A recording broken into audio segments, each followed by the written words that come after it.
Napakasarap talagang humigop ng kape tuwing umaga habang lumalanghap ng sariwang hangin. Napakabilis nga pala ng panahon dahil malalaki na nga pala yung halaman na tinanim ng aking tiyahin. Marami na nga palang dahon itong tanim naming kamatis. Hindi naman sa pagmamayabang guys, may tanim na rin pala kaming okra. Nabuhay na nga rin pala yung tinanim naming saluyot. Nagtanim na nga rin pala ako ng sili at kalamansi. Magtatanim na nga rin sana ako ng toyo, ang kaso lang baka hindi tumubo.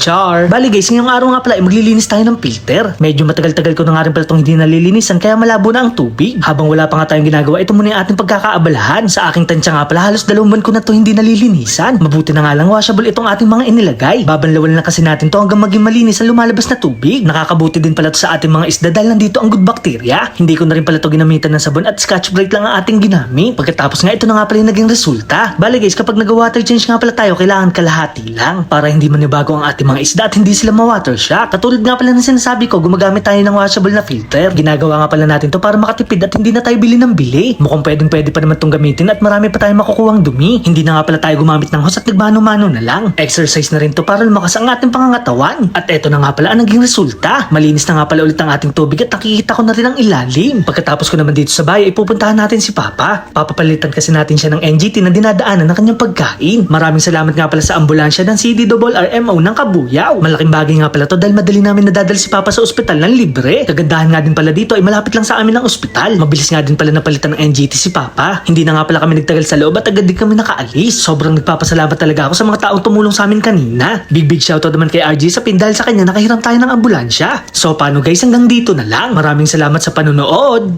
Paalam!